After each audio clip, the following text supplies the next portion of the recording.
মই মনিকা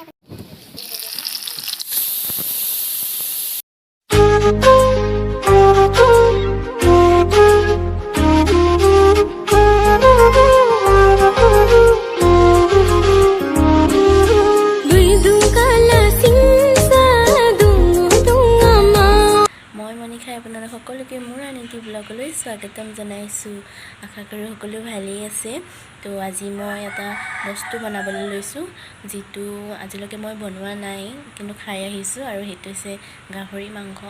তো মই গাহৰি মাংস ইমান দিন খাই আহিছোঁ যদি মই গাহৰি মাংস আচাৰ বনোৱা নাই। তো আজি ফাৰ্ষ্ট টাইম বনাম।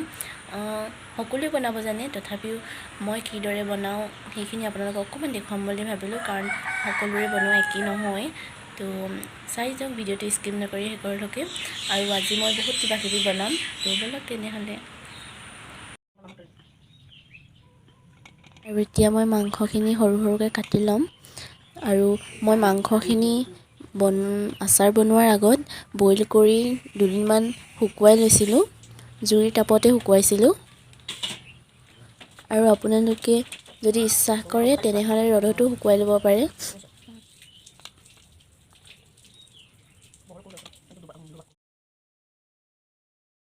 আৰু এতিয়া আমাৰ কাটি লোৱা হৈ গ'ল। আৰু মই আচাৰত দিবলৈ 4টা বস্তু ইউজ কৰিম। আৰু এয়া হৈছে জলকীয়া গুড়ি, নিমখ, জিৰা গুড়ি আৰু হালধি। আপোনালোকে বেলেগ মছলা ইউজ কৰোঁ বুলি ক'লেও পাৰে। আৰু এতিয়া মই গৰম কেৰাহীত মাংসখিনি ঢালি দিম। আৰু ইয়াত মই তেল ইউজ কৰা নাই, কাৰণ মাংসৰ পৰা যিহেতু তেল ওলাবই।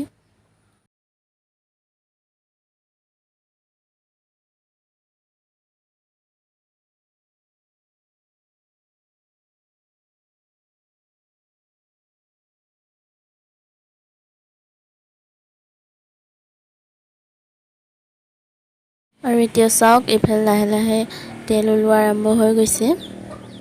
মাংস পৰা তেলটো ওলালে যেতিয়া আমি ইয়াত দিম অকণমান নিমখ,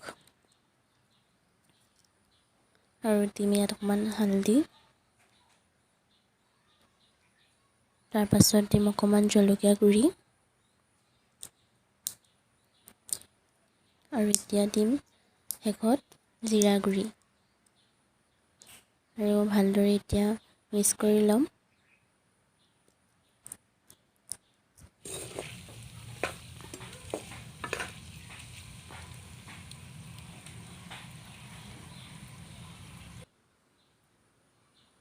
এতিয়া আমাৰ গাহৰি মাংস আচাৰ হৈ গ'ল।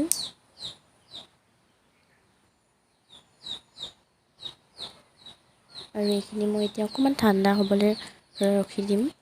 আৰু এতিয়া আচাৰখিনি ঠাণ্ডা হ'ল, আমি এতিয়া ভৈয়াম এটাত ভৰাই ল'ম। আৰু চাওক, তেল নিদিয়াকৈ ইমানখিনি তেল মাংসৰ পৰাই ওলাই গ'ল।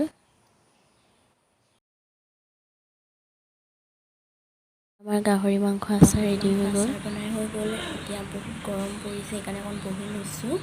আৰু এতিয়া মই বনামগৈ মাটিমাহৰ চব্জি। তো মাটিমাহৰ চব্জি কাৰ কাৰ ফেভৰেট হয় প্লিজ কমেণ্ট কৰি জনাবচোন। মোৰতো বহুত ফেভৰেট হয়। আৰু বলক তেন্তে বনাই লওঁগৈ। মাটিমাহখিনি কুকাৰতে অলপ বইল কৰি লৈছোঁ। এতিয়া মই বনাম গাহৰি মাংস, মটৰ, আলু, পিঁয়াজ, জলকীয়া আৰু আদা নহৰু খুন্দি লোৱা। আৰু এতিয়া জুই জ্বলি আছে, কেৰাহী গৰম হ'বলৈ দিছোঁ। অকণমান তেল ঢালি দিম।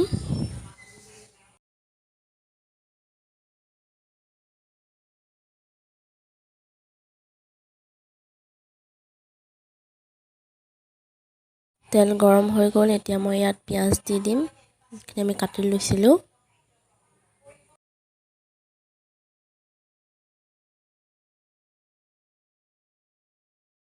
তাতে দি দিম অকণমান জিৰা গুড়ি।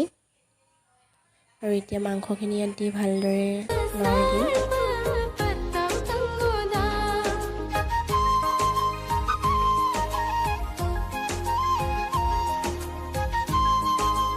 আমি ইয়াত অকণমান নিমখ, সোৱাদ অনুসৰি, আৰু এতিয়া দিম ইয়াত হালধি।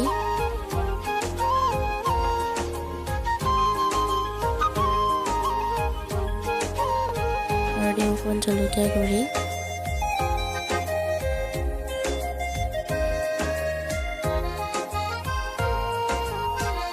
ভালকে লৰাই দিম।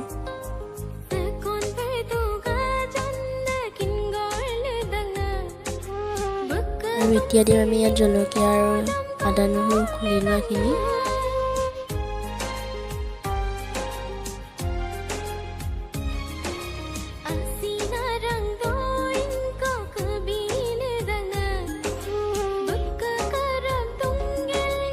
আৰু এতিয়া ইয়াত দিম আলু মটৰখিনি।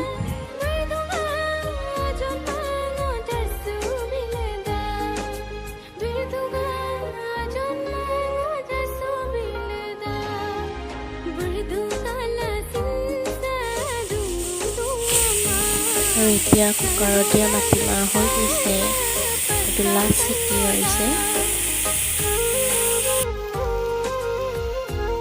ইয়াত মায়ে যিখিনি গাহৰি মাংসৰ তেল হয় সেইখিনিৰ লগত ইয়াত পাত্ৰত দিছে। এইখিনি অলপ এতিয়া মই লুটিয়াই দিলোঁ। আৰু এইফালে গাহৰি তেল পাত্ৰত দিয়া হৈ গৈছে। কিবা জংঘলী চব্জিৰ লগত দিছিলে মায়ে। কুকাৰৰ পৰা কেৰাহীত দালি জুইতে বনাই আছোঁ আকৌ।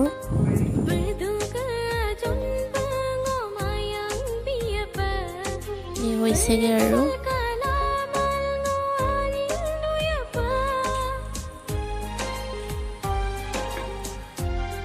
আমাৰ ঘৰলৈ আলহী আহিছিল, তো ইহঁতৰ কাৰণে বনাইছিলোঁ। তো এতিয়া খাই বৈ হৈ গ'ল আৰু আলহী গ'ল বাৰু। ভিডিঅ' কৰিম বুলি ভাবিছিলোঁ, কিন্তু ভিডিঅ' নালাগে কৰিব বুলি ক'লে, সেইকাৰণে ময়ো জোৰ নকৰিলোঁ। আৰু এতিয়া আমি আহিছোঁ এনেই ৰাস্তালৈ ফুৰিবলৈ। ইফালে ভাইটিহঁতক চাইকেলত বতাহ মাৰিছে।